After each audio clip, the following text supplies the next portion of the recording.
he is really brilliant, and like I think the fact that research like this is actually happening in South Africa is like so important and so relevant. But more than anything, all I just want to say was like it evoked a deep sense of compassion in my heart for men, and specifically those men. And I think in a way that I've never thought about or considered.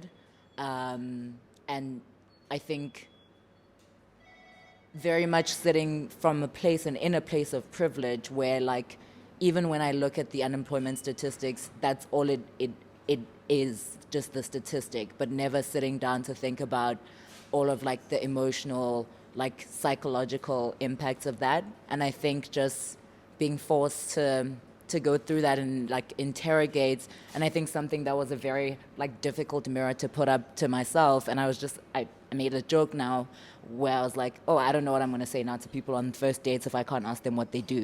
But it's just like that is a question that I ask and that I think we all ask of each other, and we don't consciously do it with the objective of like ranking people, but that is subconsciously what we do, and it is a metric system that we use much more harshly to men than we do to women. And it is unfair in general, but it is disproportionately unfair in a country with such a high unemployment rate. And yeah, my heart just breaks in a way that like I've honestly never interrogated. And I think even just growing up as a child, just realizing how much of my dad's value in the house was attributed to what he did and like what he could bring. And if you had something you had to ask for, you had to ask your dad. And just realizing that that's a heavy burden to bear and to carry. Yeah. Other thoughts? Don't be shy.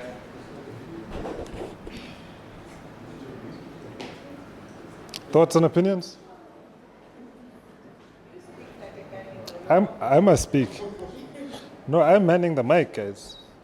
No, I think the only question that I'd ask to you and possibly to the rest of the room is like around the question, like, what do you do?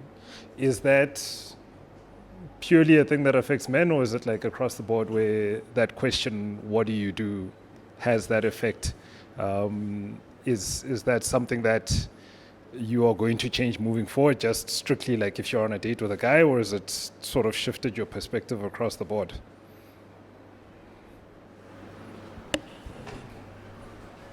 Thank you. Thanks for this. It's helpful. I'm learning, I'm unlearning some stuff. I think also kind of coming from a place of having a job and then not having a job, and both worlds. And what I've come to learn is that when people ask me that question, I suppose it was more relevant, I suppose, when I was broker and I didn't have much. So me and a friend of mine, because actually this is where I learned this word, she would say is, I'm doing my best. So when people ask, it's like, what do you do? It's like, no, I'm doing my best.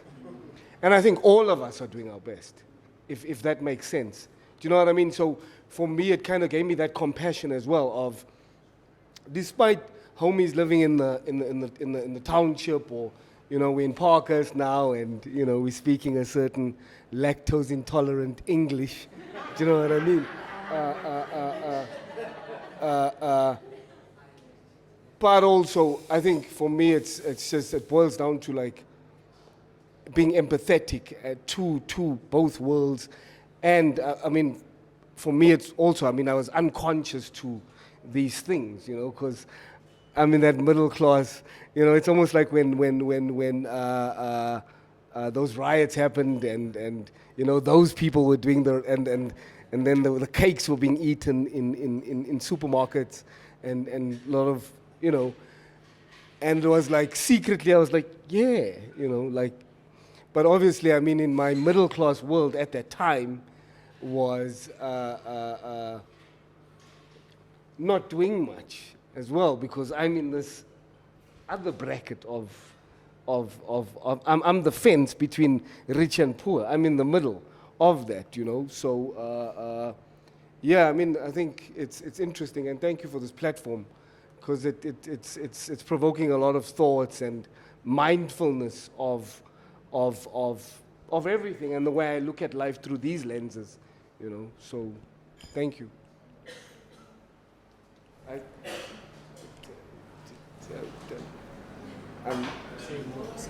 I'm trying to be gender fluid. I'm trying to be gender fluid.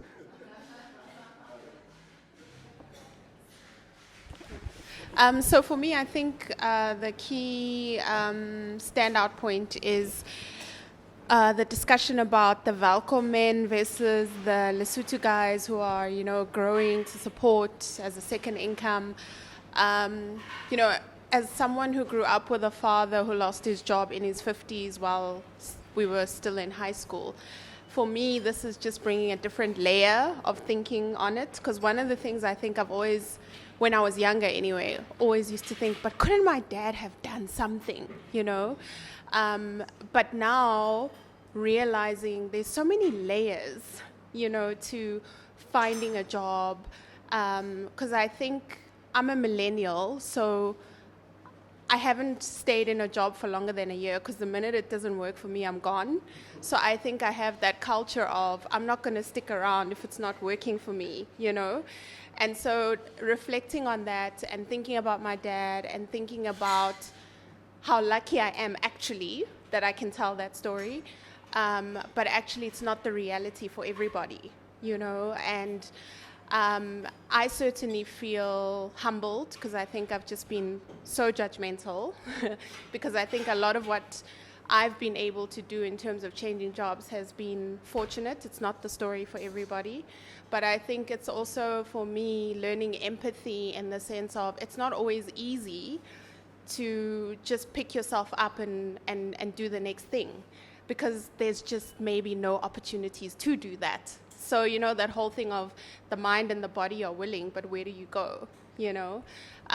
So I've started gardening because I have the space and it's a passion.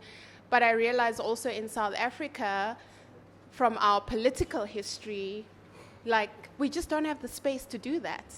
And a lot of that has been, a lot of our agricultural background has been washed out of us. You know, so I taught myself how to garden. I didn't learn it from my parents. They didn't do it themselves because just of the way politically, economically, black people were set up for failure, you know. So for me, it's just, I just have a lot of empathy from the perspective of when you lose your job, to just say, pick yourself up and try the next thing. It's easier said than done. So for me, that's just like a humbling thing. Even as a child who grew up with an unemployed father, you know? So, yeah.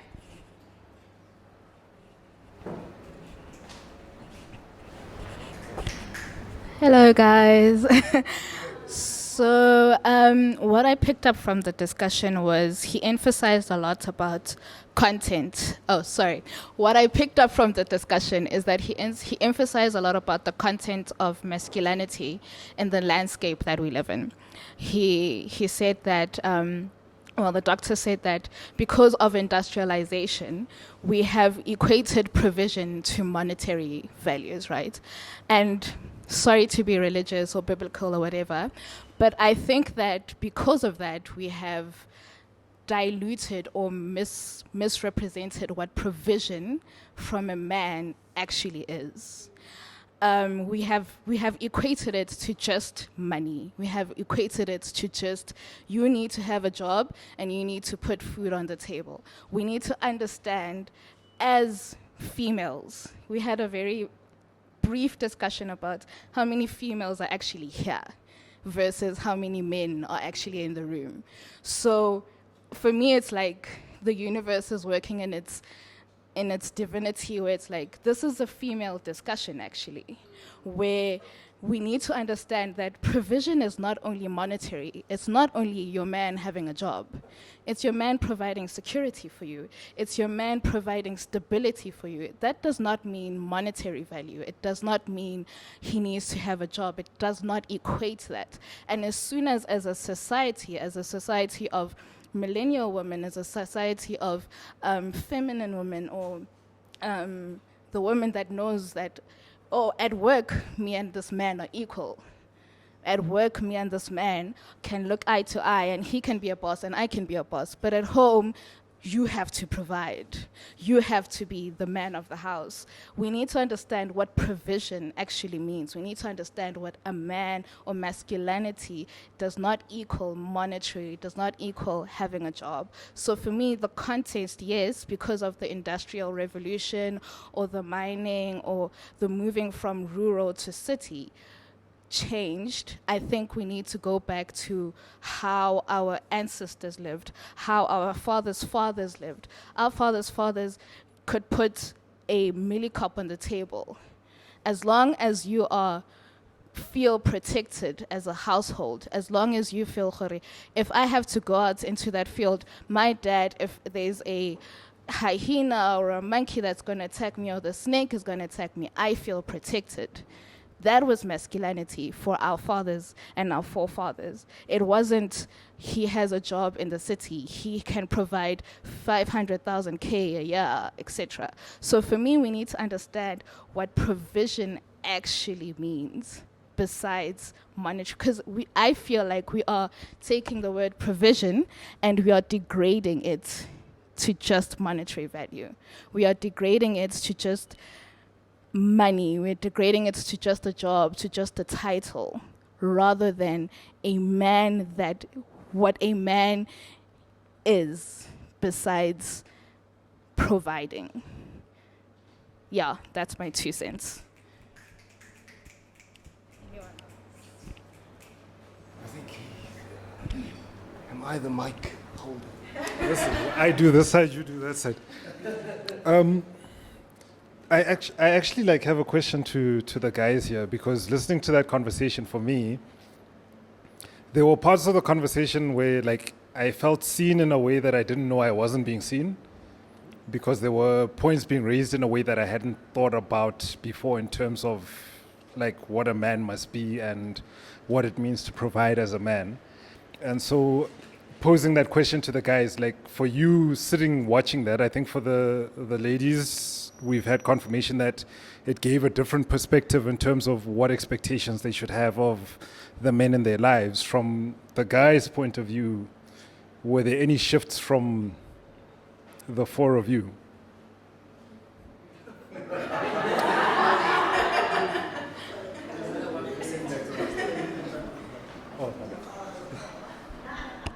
Yeah, I think for me, something hit home because it's a lived experience. I think everybody has lived it.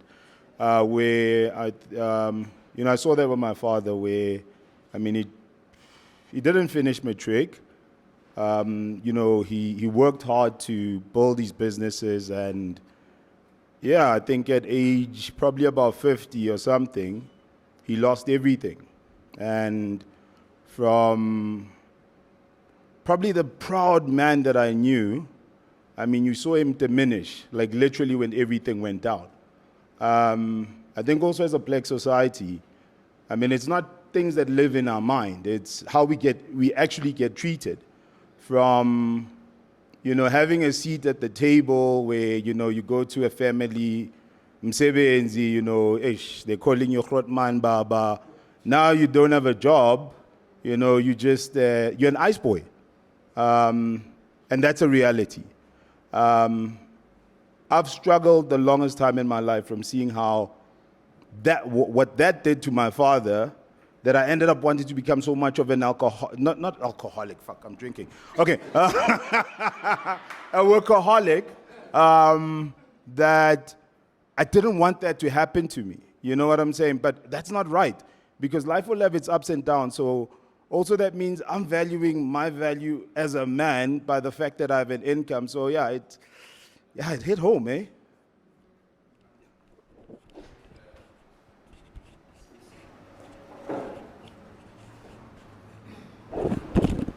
Thanks. I think to what you said now, where there's a certain part where you feel you value yourself as a man by working so much hard, because for me personally, I didn't grow up without a father, right? And in my mother, it's just, I'm the last born, I'm the only male. two older sisters. But weird enough, from an early age, I was given that manly responsibility, you know, where window kaya. My mother didn't have, I always jokingly say, Uti, umama, mi girlfriend, gababa, because they were never married, you know. But I was given that responsibility from an early age, whereby you need to quickly grow up. Melube yindota, at the age of 12, fuck no, listen, Makali does been outside. I'm scared as fuck as you are, but now you're given that responsibility where it's like, hey, buddy, go check outside, you know? And I took that, grew up, got a job, did this, did that, lost my mother, never grieved. And for me, it was okay to just, I lost my mother in 2020. And for me, it was just okay to keep where she left off, let me continue, you know? And that hit me hard last year because I don't think at some point I've ever given myself time to just find myself, you know? And I took certain decisions last year. I decided to resign from my job because, again, as Indota, for me, definition Indota was at some point your salary, like you said, being a workaholic.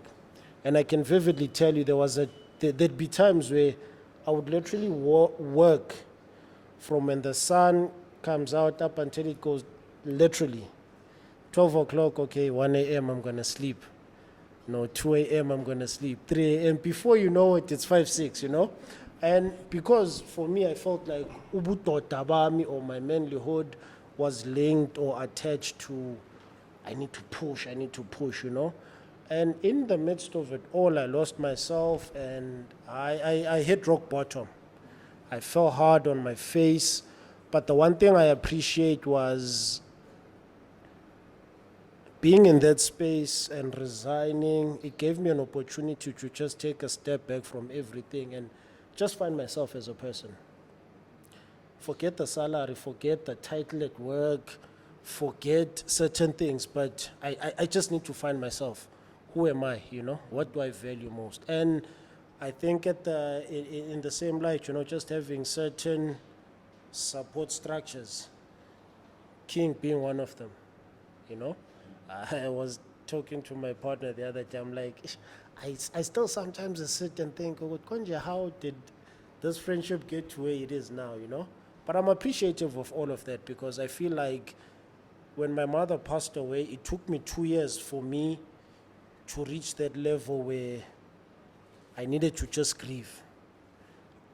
But in that 2 years, parts of me had to die in bits and pieces because if I was going to continue at the rate I was, the worst thing, I had to sit and look at a letter from my psychologist where I was deemed high level of depression, suicidal. And in my mind, I'm like, fuck no, suicidal? Me? How? You know? I mean, I feel like I've been giving so much to people. I've always put myself behind and everyone ahead of me. Family, partner, sister, nephews, nieces, you know? And I've never given myself iskati. And for me, ubutota or being indota was so much linked to the things I could do for other people. Okay, I need to be here, attend this event from 6 to 8, and then after 8, Umatapelo invited me to whatever, like me being present, me putting so much of myself was my definition of Ubutota. But last year, October, and up until today, I've literally been given, I'd say, a second opportunity in life because I've had to take a step back, you know, and just find myself. Indodamust, yeah, let's just put that aside. Indota, but ufisto suban. What do I value? What are the things I appreciate? Because I think as we also grow up, we lose certain aspects and parts of ourselves, you know, because we want to be this. Right now, it's Pila Wiskati, whereby If you're not making it, matapelo konjinyanga engahamba nyothwala kuyo ikuphi. Because right now, literally, it feels like a certain aspect of Indodamust, mele nyothwala. Or maybe not to go twala direct, but what's the word? Monetary, tangible, yeah. My assets need to speak for me. Okay, must figure la, I need to rock up in a Porsche. Okay, I know, I indoor you know? So, look, man, I think for me, it's been a journey and it still is, you know, but I appreciate so much. And I think, you know what, in the midst of anything and everything, I think the one thing I can say is, irrespective of how you feel about certain things, but support is the one thing, you know. Learning to humble yourself in the deepest of anything and everything. Don't always want to be the top achiever. Yeah, I was going through this. Oh, by the way, I know someone. No, it's okay. For that moment, let me be in that space whereby I'm going through this. Let me be vulnerable, because at some point, my vulnerability, learning to open up about my shortcomings, is where for me right now, the biggest growth is for me. Because I've spent so much of my life always either wanting to be the achiever or, yeah, no, I could attend that event, but no, you know what, it's not gonna work, you know. So I just thought I'd share that, you know. But yeah, thanks. Thank you so much. I'm going to come to Sbongile. Then after Sbongile makes a point in wrapping, because there's still another segment we need to do, maybe then on the invite you would have seen that the first segment was entitled Intellect Must, Indodamust. So after Sbongile speaks, I'd be very keen to hear what's your answer to that question, because the whole point of why I did what I did with Thabang was to create greater context behind what does the pressure of Indodamust mean for a man, right? So knowing what you know now, must he still? Or whatever. C'est bon. The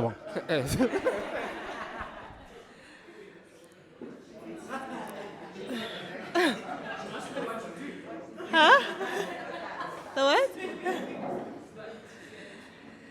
True. So, so much was revealed in the last segment. So many things that we kind of don't really are conscious of. I think the greatest takeaway for me is that, you know, there is this understanding that kunzima kuba indoda already, right? Generally speaking, and there's so many pockets where I just really realize how deep the trenches are of how deep that reality is in its entirety of really and truly kunzima kuba indoda in this world that we live in, right? And my takeaway from that is that how do I then become a better friend, sister, partner to our male counterparts, to create an environment where it is a safe space for them to be able to then create a healthy state of mind, a healthy environment for themselves. Because it really is quite difficult being a man, you know, in today's world that we live in, you know. So I think that was the major takeaway for me. I found it quite interesting as well. The example the doctor gave of, I can't remember where the drawings are of the typical mine workers. And that's just such when I think of a mine worker, I'm going to think of a man who's ripped, a typical Zulu man or whatever, you know, who's ripped. So if you don't look like that, where are you getting the strength to be? You don't qualify to be, you know, a miner. And if we move that to today's context, if you're not looking or you're not being the image of the miner, then you almost are not seen or not coming across or not worthy of getting the accolades or the recognition of the hardworking miner, right? And that was, something that, okay, no, we have to change that as a society, because there's so many different ways, or there's so many different attributes that make men beautiful and great and worthy. And it's not just one way or another. So that was my biggest takeaway from that. So to start, may I start the Indodamust part? Oh wait, and before, also as somebody who's got such strong masculine energies, and growing up in a household where it was predominantly a female-run household with my mom and her sisters, and I met my father quite late in life. So all I've really truly known in my development years was the strength of a woman and how you can do, etc., etc. So being able to then transition to understanding that there is actually space to fall back in my femininity, and allowing space for a man to be in their greatest masculinity. And there's space for both of us to coexist without me feeling that I can because I'm used to. So because I can, there's no relevance of you. Where it could be an exchange of growing together, learning from each other, and growing, So that was another thing. With regards to Indodamust, I think Indodamust create a space. Must care. No, what's the word really? Must be conscious of their holistic well-being. Forget everything else. You need to be whole. You need to be complete, and anything that does not serve that purpose, forget about it. I tell my younger cousins who are male that you're not somebody's father. You're not somebody's savior. Our favorite saying, nobody's here to save you. Nobody's coming to save you. And that is so true. It's so important to have the sense of balance as a person.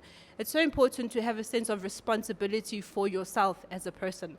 So I don't think yes, I guess a part of it is because of maybe the injustices of unfortunate situations that maybe women have expressed or have gone through, where they almost put up a barrier to say that based on past experiences, if a man is not doing A, B, C, that means he's not worthy of my time and space and whatever. Because in the past, when I have been open and loving and everything else, I was taken advantage of, and I now have a scar and I've got bad experience. So to avoid that, I'm going to put up these barriers in place to stop that from happening, right?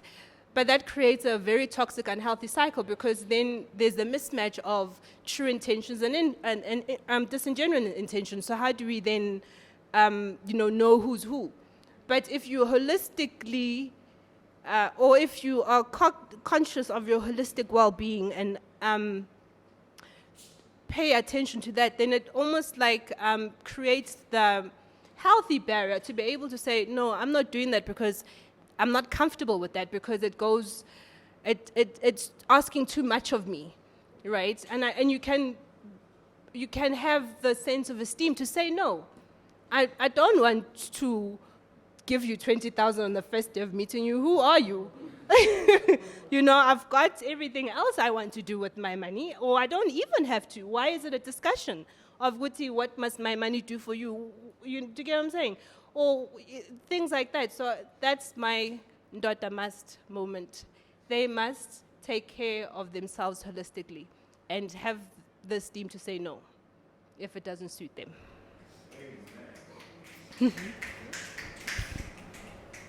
And you are brave enough to have a different... Okay, I know you were just like, yeah, then full stop. So I would... Anyone else before we need to wrap up?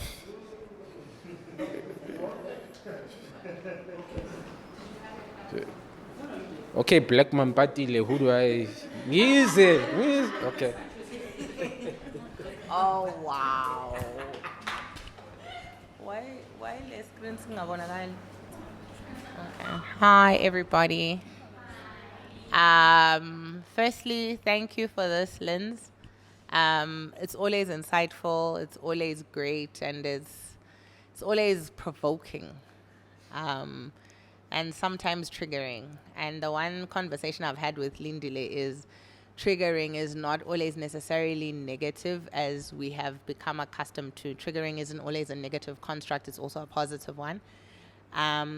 So from the Indodamust perspective, and one of my uncles once said to me, "In ubaba ngumaki, umama ngumbumbi."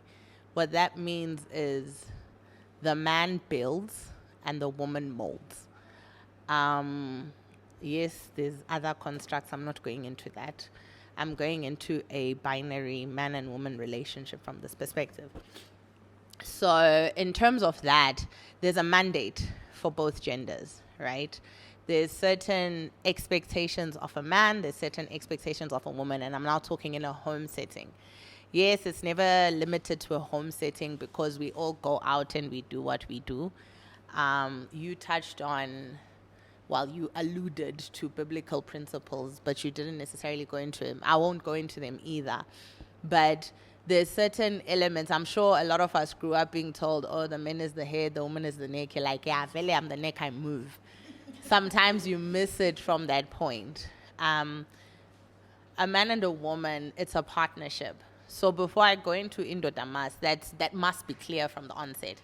Yes, I understand that they're single men. Yes, I understand, like Uputi was saying earlier, there are men who are finding themselves, and I appreciate that because men, particularly black men, struggle with vulnerability. So thank you again, and I wish you all the best on your journey. What I would say is something that I believe is key for Indodamust is looking at your family. I'm speaking from a family construct, right? Imagine he's got a woman, he's got children. Accept and appreciate them for exactly who they are, and meet them where they are, and build them from where they are. There are certain settings and instances where your woman is further than you in the construct of progression from a professional perspective. This is not to say she will not be submissive to you. This is not to say she's not going to respect you. But whether or not your woman respects you and submits to you, it starts with you as a man. So don't naturally go in there on the vele, you must submit. Vele, no. You as a man, lead and love your woman in such a way that it's not even a question, it's not even hard, it's not even work. I can make twice what you make. That's not the point. If you love me and you lead me as the man of the house and as the man in my life and as the father to my children, to our children, it's going to be so easy. It's not a fight. It's not a battle. It's a partnership. And partnership is not 50-50. Never be fooled. There will be days when he is 90, I am 10, in various constructs. And it's not just about the money, right? To even the point you were talking about from a security perspective, you were 12 and you were expected to kushayama dustbin. You know, I still have that expectation. I would have that expectation of my man that something is unsettling. You know, I can hear ice cubes over there, but is it really ice cubes? You know, babes, go check. I need to have that as a woman, that sense of security, that sense of belonging, that sense of protection, that sense of love, that sense of being valued, that sense of being respected. I can upset you, I can piss you off during the people, but it's not their business. If you're already loving and leading me at home, I will submit to you. Whether I'm the one taking the bill, yes, for your masculinity, use my card, you know my PIN, you can pay, it's okay, right? But that's not the point. No, but there are those kind, but that's not an imbalance and that's not an inequality. It's a choice that you have made. I personally feel that as women, it's not something you should ever go out there and hold and be like, but bro, I sit on boards, I'm an exec, you're a subordinate, I have people reporting. That's not the point. We all know, you spoke about ancestors, right? If Umkulu was making less than Ukoko is not going there and making noise about it. No one cares. And even to also what you were speaking about earlier on, there's a book I read, it was called Lioness Arising. there was something that was written in the book that I found so powerful, that the lion was wounded. The lioness went out to hunt. So you must understand, as a lion and as a lioness, both are capable to hunt. This is why we are both employed. This is why we're both working. We're bringing whatever we're bringing home, right? But if for any reason the man is incapable of sustaining the family to what is required to your standard as a family, not to Sbongile, to Lynette, to, did I switch it off? Not to Umo, not to anybody's standards, but to you as a family, right? If you are required as the female, your man is limping, right? You go out there, you are capable, you hunt, right? Once you've hunted, guess what's happening? It's not you going and taking the first bite and your children. You will honor your man and give him that first bite as your man, right? And this is something I got from that. The lioness went out. The lion was incapacitated. The lioness still hunted. There was a formation around the lion. She brought it in and she was like, you go first, right? So for me, as humans, we are not animals. We're not of the animal kingdom or anything like that. But if your man has loved and led and protected you and provided you with security, all outside of the financial construct, which tends to be what is promoted out there, it is so easy for every woman to want to do for their man. And for every child, your kids watch you, you know, and sometimes maybe it's daddy going to those games. He even gets those games better than you. You're sitting there, your child is playing cricket, soccer, basketball. Yes, there's some women that get that, and I'm not taking away from, but there's certain elements and certain aspects that men bring to the table. Bring it. And you, as a woman, then elevate your man. So what if you make 2, 4, 5, whatever?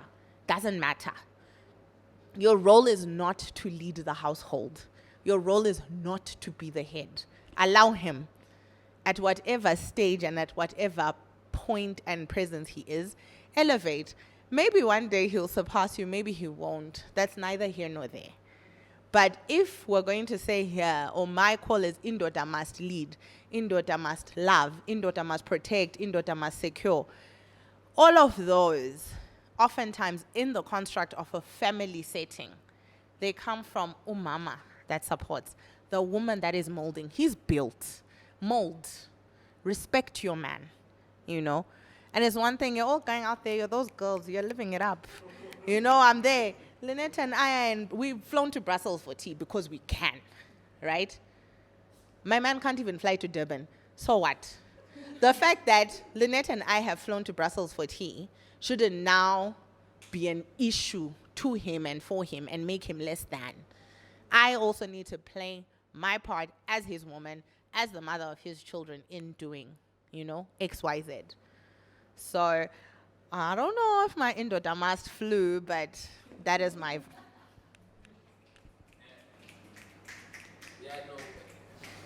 Otherwise, we'll be here until midnight because we have another...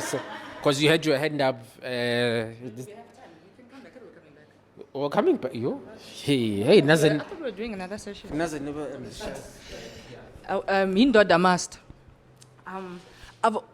So for me, the first time I heard this, I genuinely thought that the sentence had been incomplete. That like somebody started typing something, and then they didn't complete it. So it was such a foreign concept to me for me because I come from a family of matriarchs, generationally so. My mom, my mom's mom, all of my aunts, it's a family of matriarchs. So the ideology of a man must just never really existed for me because women just always ran the show and they did a really good job doing it. You know what I mean? My mom's a single mom and there's 3 of us. She raised us on her own. The same with her mom and her mom's mom and so forth.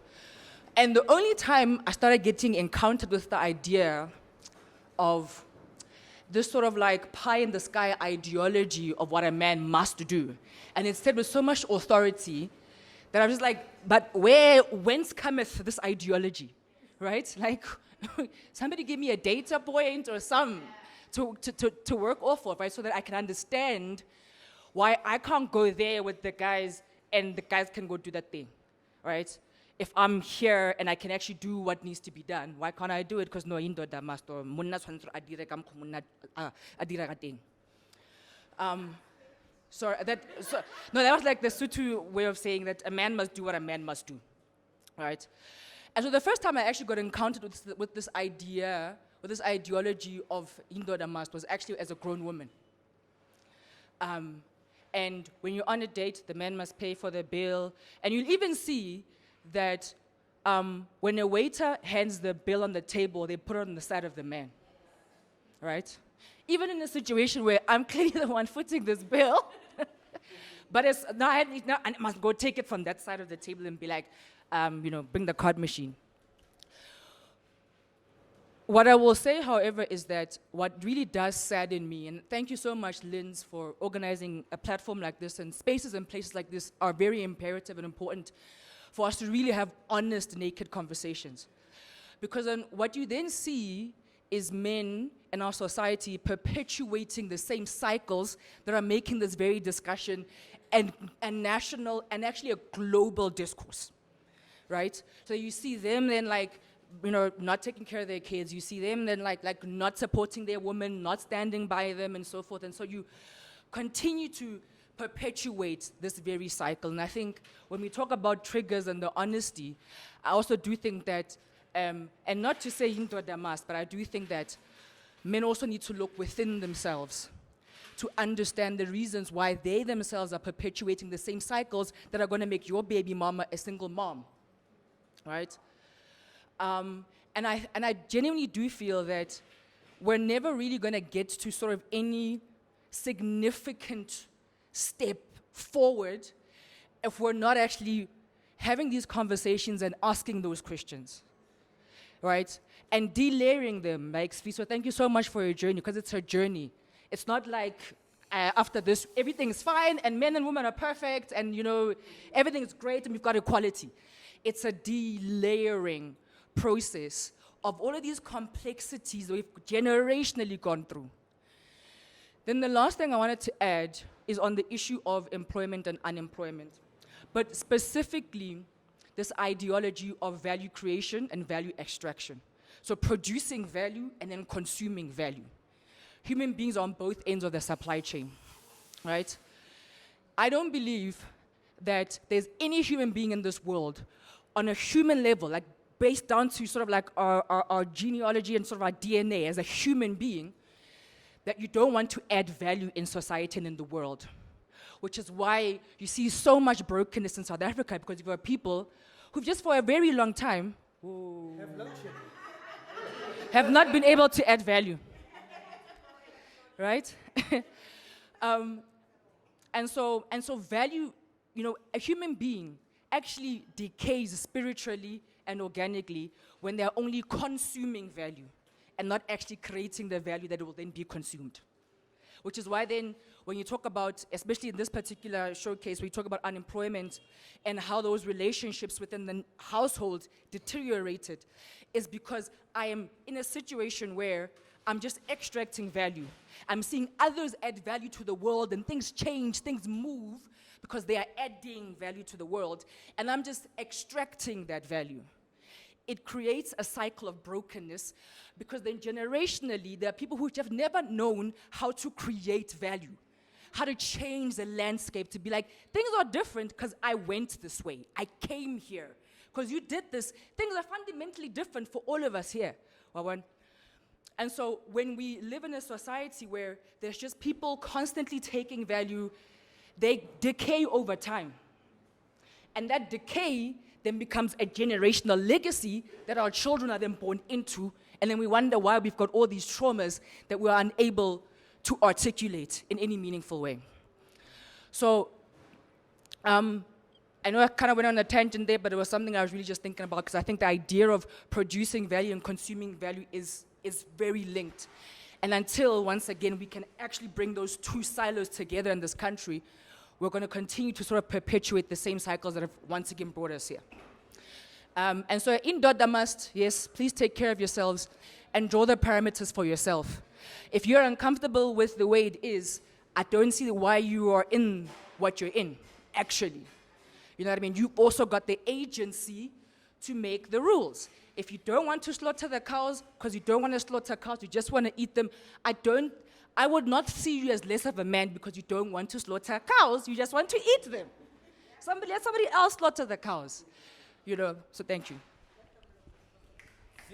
Thank you. So that brings us to the end of this particular segment, but I also, in the spirit of Indodamust, it must also hold another man accountable. My guy, I've been watching your facial reactions. So in the next segment, if you don't say something, I've been seeing it's okay. And you can say something in the vulnerability. You can be vulnerable with us. It's perfectly fine. So get your round of drinks or popcorn. Make your way back into the theater. It's 7 minutes past 8. I would like you guys seated by no later than 12 minutes past 8. So literally 5 minutes. Because I also want to respect your time because I know you guys also need to do your thing. So help me help you.